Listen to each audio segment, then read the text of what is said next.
Hello everyone. So quick revision সিরিজে আজ আমরা খুবই ফান্ডামেন্টাল একটা টপিক ডিসকাস করব, জিওসি, জেনারেল অর্গানিক কেমিস্ট্রি। তো এটা একটা বিশাল বড় টপিক, 10টা কোয়েশ্চেনের মধ্যে এটা কভার করা খুবই মুশকিল। তবু যে কটা কনসেপ্ট আমাদের কভার হয়ে যায় এর মধ্যে করে দেব, আর ছোট ছোট আকারে আমি সব টপিক গুলো তোমাদের সঙ্গে ডিসকাস করব পরে বিভিন্ন ভিডিওতে। ঠিক আছে, তো শুরু করা যাক।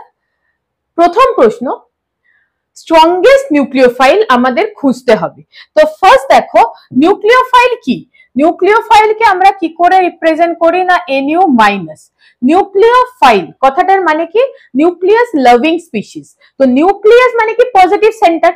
নিউক্লিয়াস কেউ যদি বলে তো প্রথমেই আমাদের মাথায় কি আসবে, কি একটা পজিটিভ সেন্টার। তো পজিটিভ সেন্টার যার ভালো লাগবে তার কাছে কি হবে না, নেগেটিভ চার্জ থাকবে বা লোন পেয়ার থাকবে। ঠিক আছে, মানে এরকম তো কিছু একটা নেগেটিভ চার্জের ডেন্সিটি থাকতে হবে যেটা ও কিনা পজিটিভ সেন্টারকে দিতে পারবে। ঠিক আছে, তো এটা আমরা পরিষ্কার হয়ে গেল আমাদের কি, এটা হচ্ছে যার কাছে কি আছে না ইলেকট্রন বেশি মাত্রায় আছে তাদেরকে আমরা বলবো নিউক্লিওফাইল। সেটা লোন পেয়ারের ফর্মেও হতে পারে বা সেটা নেগেটিভ চার্জের ফর্মেও হতে পারে এরকম। তো এবার দেখো সবার মধ্যে নেগেটিভ চার্জ আছে, এবার তুমি কি করে খেলবে কি কে better best nucleophile, strongest nucleophile. তো OH কে আমি রাখছি সাইডে, ওই যে একটা ছোট সুন্দর স্পিসিস ফেনক্সাইড। ফেনক্সাইডে যে O মাইনাসটা আছে সে কিসের মধ্যে আছে না রেজোনেন্সে, তো ওর একটা আলাদা ইনভলভমেন্ট আছে। তো ও কি করবে না, যে পজিটিভ সেন্টার তাকে যখন দেবে তখন তো দেবে ঠিক আছে, কিন্তু ওর আবার আরেকটা জায়গাতেও ইনভলভমেন্ট আছে, তাহলে এখানে দেওয়াটা যাবে কমে। নেক্সট দেখো অ্যাসিটেট আয়ন, ও তো আবার ইকুইভ্যালেন্ট রেজোনেন্স করবে। হ্যাঁ, রেজোনেন্স কথাটার মানে কি, যে রেজোনেন্স হচ্ছে delocalization of pi electron cloud. Resonance কাকে বলা হয়, যে পাই ইলেকট্রন ক্লাউডটা যদি পুরো সিস্টেমের মধ্যে ঘুরে বেড়ায় বা 3-4টে অ্যাটমের উপর ঘুরে বেড়ায় তখন আমরা সেটাকে কি বলি না, রেজোনেন্স। ঠিক আছে, তো যেমন ধরো এই যে স্ট্রাকচারটা, এটা তো আমরা এভাবেও আঁকতে পারি, আরামসে আঁকতে পারি, O minus double bond O।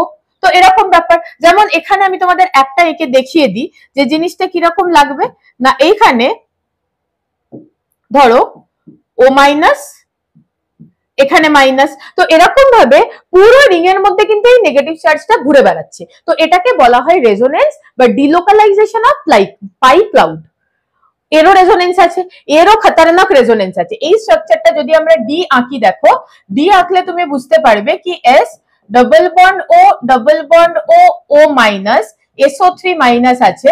তো এ তো একদম ইকুইভ্যালেন্ট রেজোনেন্স এই অক্সিজেনটার সঙ্গেও করবে, করে যে স্ট্রাকচারটা তৈরি করবে সেটা এরকম হয়ে যাবে।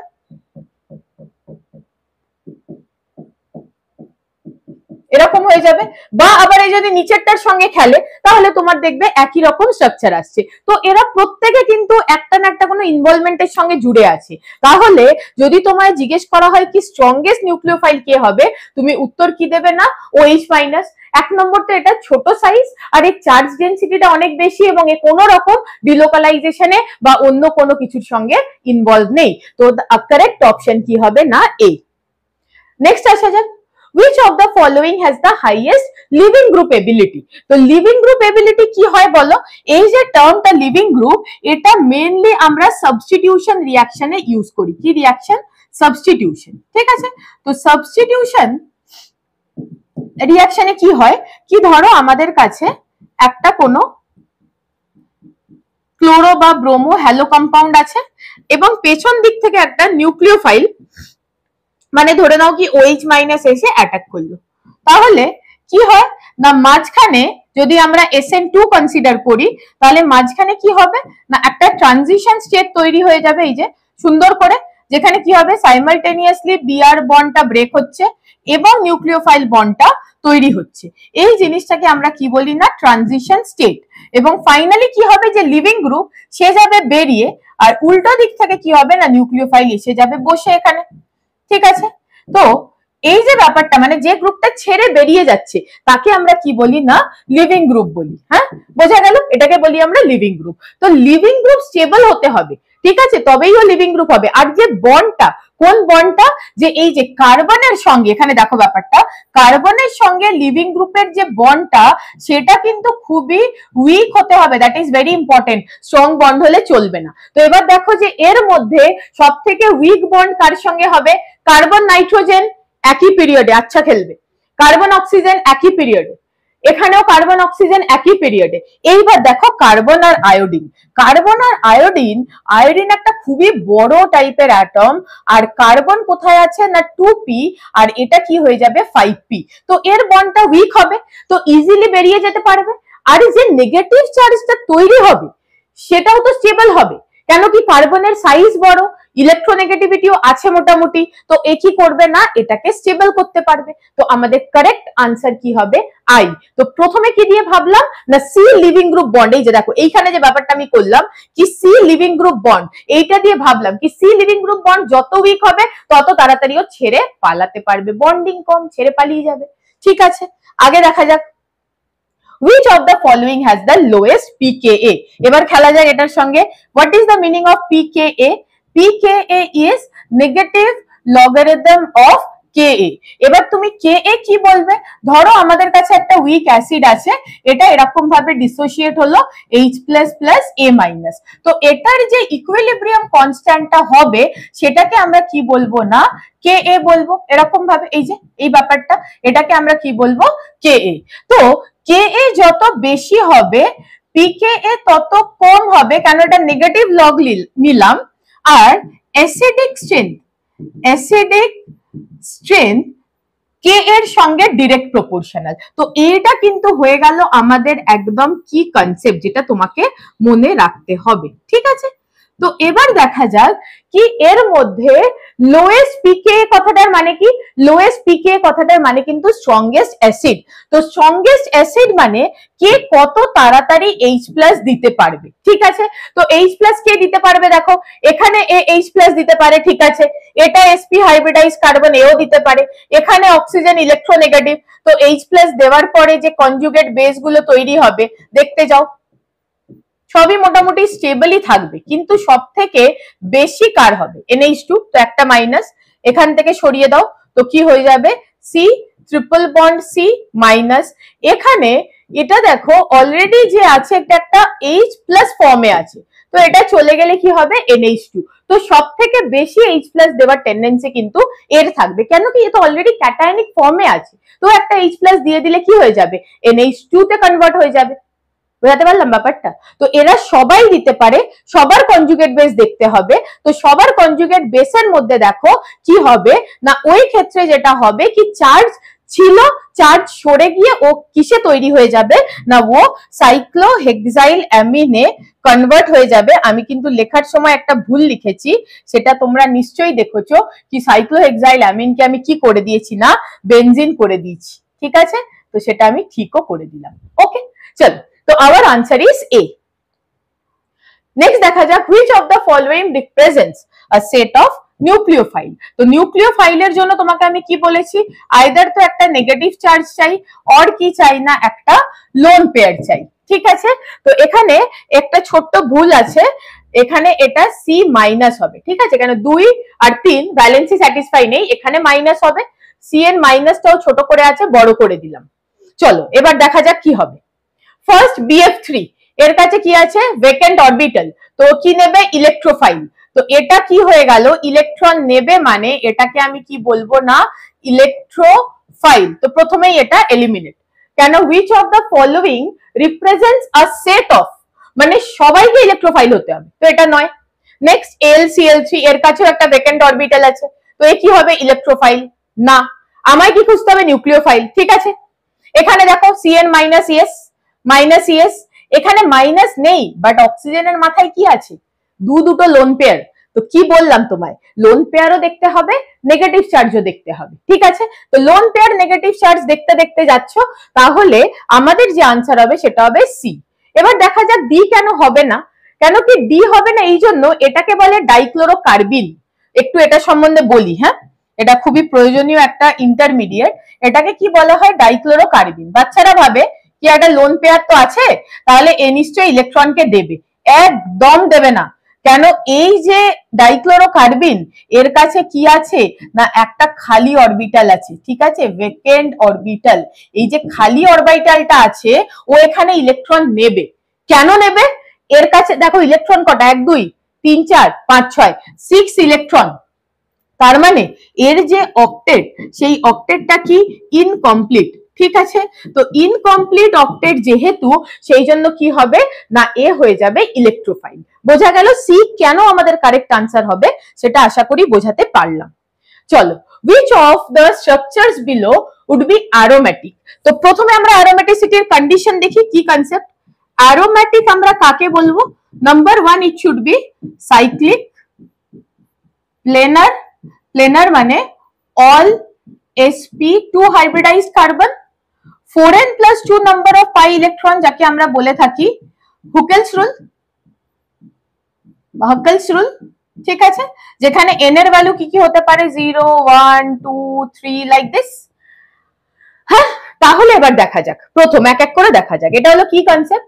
এখানে দেখো সবকটা sp2 কিন্তু পাই ইলেকট্রন আমার কতগুলো হচ্ছে 4 পাই ইলেকট্রন। কেন? দুটো পাই বন্ড, তাহলে 4টে পাই ইলেকট্রন, ঠিক আছে। এখানে দেখো same 4 pi electron. 4 pi electron হলে আমরা তাকে কি বলি, এখানে আরেকটা পয়েন্ট অ্যাড করে দিই যে অ্যান্টি অ্যারোমেটিক কম্পাউন্ড যারা হবে, অ্যান্টি অ্যারোমেটিক, এখানে কি হয়ে যাবে 4 পাই ইলেকট্রন আর বাকি সমস্ত কন্ডিশন সেম হবে, কিন্তু এখানে কি হয়ে যাবে 4 পাই ইলেকট্রন, তাকে আমরা কি বলবো অ্যান্টি অ্যারোমেটিক। তার মানে প্রথমটাও অ্যান্টি অ্যারোমেটিক, দ্বিতীয়টাও অ্যান্টি অ্যারোমেটিক, তৃতীয়টাতে দেখো, তৃতীয়টা নরমালি কিন্তু অ্যারোমেটিক দেখাচ্ছে। এখানে দেখো এন্ডোসাইক্লিক বন্ড দেখো, একটা দুটো তিনটে, তার মানে কটা এন্ডোসাইক্লিকে 6 পাই ইলেকট্রন। সবার হাইব্রিডাইজেশন চেক করো, একটা করে পাই বন্ড আছে, মানে এরকম সিচুয়েশনে আমি কিন্তু সবাইকে কি বলবো, এরকম সিচুয়েশনে সব কার্বনকে আমি কি বলবো sp2, সব কার্বনকে আমি কি বলবো sp2। তো এটাও একবার মনে করিয়ে দিই যখন শুরুই করলাম কি ট্রিপল বন্ড থাকলে sp, ডাবল বন্ড থাকলে sp2, আর যদি সব কটা সিঙ্গেল বন্ড থাকে তাহলে কি হয়ে যাবে sp3। এর কোনো এক্সেপশন নেই, এটা মনে রেখে দিও। ওকে, তাহলে এটা কিন্তু আমার অ্যারোমেটিকে আসছে ইয়েস। এবং এখানে দেখো প্রত্যেকটা কার্বন কিন্তু sp2 হাইব্রিডাইজড। কেন? কার্বোক্যাটায়নের হাইব্রিডাইজেশনও কিন্তু হয় কি না sp2 হাইব্রিডাইজ, ঠিক আছে। সবাই sp2 হাইব্রিডাইজ। কতগুলো pi electron? 2 pi electron. So 2 পাই ইলেকট্রনে n এর ভ্যালু কি হয়ে যাবে 0। এই যে তোমায় বললাম n 0 হতে পারে, 1 হতে পারে, 2 হতে পারে, 3 হতে পারে, তাহলে n এর ভ্যালু কি হয়ে গেল 0। তো এটাও aromatic. So 3 and 4, so 3 and 4 correct option is C। দেখো যে কোয়েশ্চেন গুলো কালেক্ট করেছি অ্যাটলিস্ট সমস্ত সাবটপিক কিন্তু কভার হচ্ছে। এইবার একটা দারুণ কনসেপ্ট এখানে তোমাদের শেখাবো, স্টেবিলিটি অফ কার্বোক্যাটায়ন। তো স্টেবিলিটি অফ কার্বোক্যাটায়ন যখন আমরা দেখব তখন কি কনসেপ্ট কি হবে বলতো, কি কনসেপ্ট হবে স্টেবিলিটি অর্ডারে ব্যাক বন্ডিং স্টেবিলিটি কি হচ্ছে বোঝাবো, greater than aromaticity, greater than resonance, greater than hyperconjugation, greater than inductive effect। এই ব্যাক বন্ডিং স্টেবিলিটি কথাটার মানে কি, ধরো তোমার কাছে কোনো একটা ক্যাটায়ন এরকম আছে আর তার পাশে একটা এমন কোনো গ্রুপ আছে যার কাছে কি আছে না লোন পেয়ার। এবার এর তো মজা এসে গেছে, এর কাছে ইলেকট্রন আছে আর এর কাছে একটা ভ্যাকেন্ট অরবিটাল আছে। এবারে কি করবে, এই ভ্যাকেন্ট অরবিটালে নিজের লোন পেয়ারটাকে দিয়ে স্টেবল হয়ে যাবে। বোঝা গেল কাকে বলে ব্যাক বন্ডিং স্টেবিলিটি? বোঝো, আরেকবার বোঝো কাকে বলে ব্যাক বন্ডিং স্টেবিলিটি।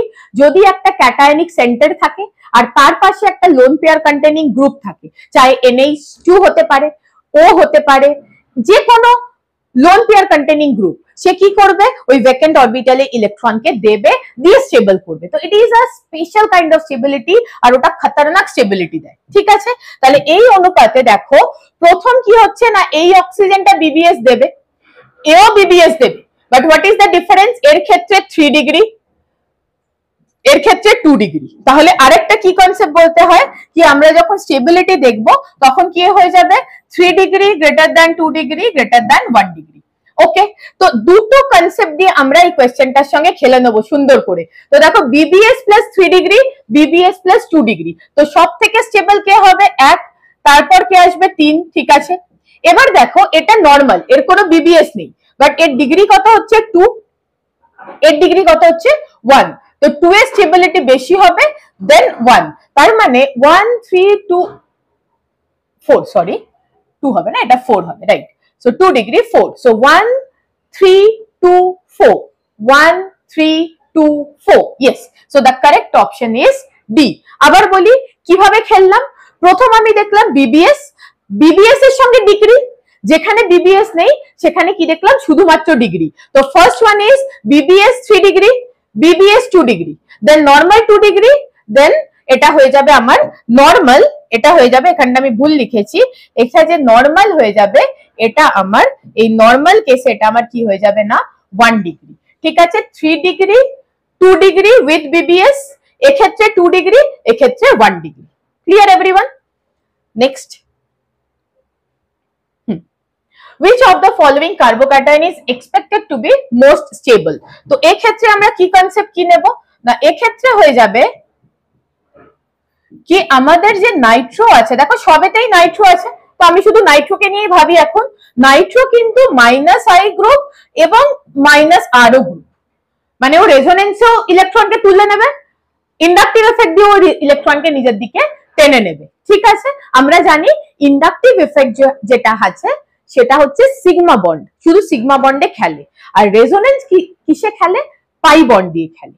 রেজোনেন্স কিসে খেলবে, পাই বন্ডে। তো এবার এক্ষেত্রে দেখো এনিওয়ে নাইট্রোজেন কিন্তু ক্যাটায়নের জন্য একদমই ভালো নয়, ক্যাটায়নের জন্য কিন্তু শত্রু, রাইট। তার মানে আমি যখন ক্যাটায়নের স্টেবিলিটি দেখবো, ক্যাটায়নকে স্টেবল কে করবে, ইলেকট্রন ডোনেটিং গ্রুপ, তার মধ্যে কে কে আসবে, +R +I +H, এরা কি করবে, electron donating group stabilize, electron donating group stabilize cation, ঠিক আছে। তাহলে উল্টোটা কি হবে না, ইলেকট্রন উইথড্রয়িং গ্রুপ, উইথড্রয়িং গ্রুপে কে কে আসবে, -R -I -H, এরা সব কি করবে, ডিস্টেবিলাইজ, ডিস্টেবিলাইজ ক্যাটায়ন, ঠিক আছে। মানে এনিওয়ে নাইট্রোটা কিন্তু ক্যাটায়নের জন্য শত্রু। তো আমরা কি দেখি বাবা, শত্রু যত দূরে থাকে তত ভালো। তো যত দূরে, সব থেকে দূরে দেখো কে আছে, এই যে ক্যাটায়ন নাইট্রো থেকে সব থেকে দূরে কোথায় আছে, দেখো এই দেখো সব থেকে দূরে আছে কিন্তু এই সি তে। এটা হচ্ছে अगर তুমি কার্বন কাউন্ট করো 1 2 3 পজিশন, 1 পজিশন 1 পজিশন, বাট এই ক্ষেত্রে কি আছে, সব থেকে দূরে আছে, ঠিক আছে। তাহলে এক্ষেত্রে সব থেকে দূরেও আছে, রেজোনেন্স খেলছে, সেটা আমার ভাবার দরকার নেই, কিন্তু নাইট্রো থেকে দূরে আমাকে দেখতে হবে। মেন কনসেপ্ট হচ্ছে শত্রু থেকে দূরে থাকো। Okay, next question, which of the following is correct with respect to -I? তো -I এর পুরো অর্ডারটা মুখস্থ আমাদের রাখা তো উচিত, বাট এই ক্ষেত্রে আমরা কি করব, এই ক্ষেত্রে আমরা যেটা দেখব সেটা হচ্ছে ইলেকট্রন উইথড্রয়িং এর মধ্যে সবথেকে ইলেকট্রোনেগেটিভ কে, F, ঠিক আছে। তারপর কি অক্সিজেন, তারপর কে নাইট্রোজেন।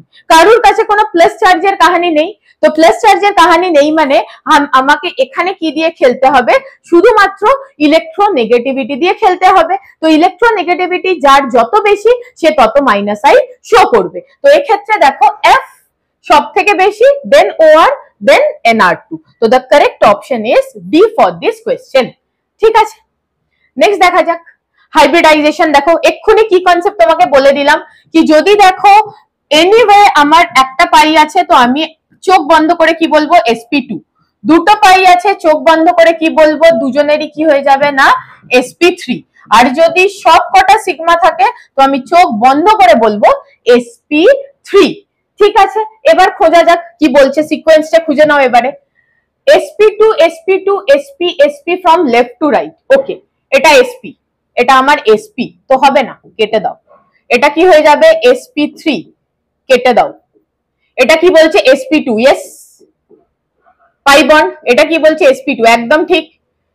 এখানে কি বলছে, আরে এটাও তো sp2 হয়ে গেল, হবে না, কেটে দাও। নেক্সট কি বলছে sp2, right, right, triple bond sp, right, এটা triple bond sp, right. So correct option is D. দেখলে কত শর্ট টাইমে তুমি কাজটা করছো, শুধু কনসেপ্টের উপর খেলা হচ্ছে, এইটা মাথায় রাখবে, ওখানে কোয়েশ্চেন উড়িয়ে দেবে, ঠিক আছে। লাস্ট কোয়েশ্চেন, সুপার 10 কি করব, সুপার 10ই আমাকে শেষ করতে হবে। বাকি যদি পড়তে চাও তাহলে কি কোন সাব টপিক দরকার কমেন্ট বক্সে লিখে দিও, আমি তার একটা শর্ট ভিডিও তৈরি করে দেবো। কেন এখানে অ্যারোমেটিসিটি আলাদা করে খেলতে হয়, অ্যাসিডিটি বেসিসিটি আলাদা করে খেলতে হয়, ঠিক আছে, inductive effect, resonance, hyper conjugation, সমস্ত কিছু আলাদা আলাদা করেই খেলতে হয়। আমার যে নোটস আছে তাতে অলমোস্ট প্রতিটা সাব টপিকে আমার 2-2 ঘন্টা টাইম লাগে। তো ডেফিনেটলি আমি এটা ইউটিউবে এতটা শর্টে দিতে পারছি না, কিন্তু তোমাদের প্রয়োজন হলে আমি নিশ্চয়ই ভিডিও বানিয়ে দেব। তো চলো, which of the following compound is not aromatic? আচ্ছা, তো নট অ্যারোমেটিক মতলব এক্ষুনি যে কন্ডিশন গুলো বললাম, কি বললাম, যে সাইক্লিক, তো সবাই সাইক্লিক, এটা দিয়ে খেলতে পারবে না। এবার কি বলেছিলাম, সবার হাইব্রিডাইজেশন কি চাই, sp2, বিকজ সবাইকে কি হতে হবে, প্লেনার। তো প্লেনার দিয়ে কিন্তু তুমি খেলে নিতে পারবে। দেখো এটা অ্যারোমেটিক, অ্যারোমেটিক। আব দেখো এখানে এসে এটা কি এসে গেল, কি বলেছি, সব সিগমা মানে হাইব্রিডাইজেশন sp3। তো এ কি করলো বলো তো, বেসিক্যালি কাজটা কি করলো, এই যে পাই ইলেকট্রন ছিল ওগুলো তো একজন আরেকজনের সঙ্গে রেজোনেন্সে আছে, কিন্তু যেই এটা আউট অফ প্লেন হয়ে গেল তো এর তো আর রেজোনেন্সে থাকলো না। তো যে এক্সটেন্ডেড কনজুগেশন ব্যাপারটা অ্যারোমেটিকে হয় সেটা কিন্তু হলো না। তার মানে আমাদের যে আনসার কি বলেছে, কি বলতে চেয়েছে, নট অ্যান অ্যারোমেটিক কম্পাউন্ড। তার মানে আমাদের আনসার কি হয়ে যাবে, সি। এবার বলবে এটা কেন অ্যারোমেটিক, আরে কেন হবে না, তুমি কি জানো কি এই যে কার্বন আয়ন যখন রেজোনেন্সে থাকে তখন ওর হাইব্রিডাইজেশন কি হয়ে যায়, sp2। খতরনাক কনসেপ্ট। কিন্তু ওই কার্বন আয়ন যখন এরকম থাকবে, দেখো এই কার্বন আয়নের হাইব্রিডাইজেশন আমি কি বলবো, sp3। কিন্তু যখন এরকম একটা কার্বন আয়ন থাকবে, একটা ইচ বাড়িয়ে দিলাম ভুল করে, কমাতে হবে, এই যে এখানে ইচটা হবে না, না ঠিক আছে। তো এখানে দুটো, একটা দুটো তিনটে। এবার এইখানে এটাও কিন্তু কার্বন আয়ন, কিন্তু এ কিসে আছে, রেজোনেন্সে। তাহলে এটাকে আমি কি বলবো, sp2। খতরনাক খেলা কিন্তু এটা, মনে রেখো। কার্বন আয়ন নরমাল কেসে sp3, রেজোনেন্সের সময় sp2। তার মানে এটাও কিন্তু সব sp2। আর কতগুলো পাই ইলেকট্রন দেখো, কতগুলো, 6 পাই ইলেকট্রন। আরে কালারটা চেঞ্জ হলো না কেন রে, হ্যাঁ, তো এখানে কি হয়ে যাবে, 6 পাই ইলেকট্রন। তো এটাও অ্যারোমেটিক। তো আমাদের নট অ্যারোমেটিক কম্পাউন্ড কি হবে না, সি হবে। ঠিক আছে, তো this is all about GOC. খুবই শর্টকাটে মারলাম, আমি জানি এটাতে জাস্ট কিছু কিছু পয়েন্ট রিভাইজ হবে। যে যে সাব টপিক আটকাচ্ছে আমাকে কমেন্ট সেকশনে লিখে দাও, আমি ভিডিও বানিয়ে দেবো। ওকে, থ্যাংক ইউ এভরিওয়ান।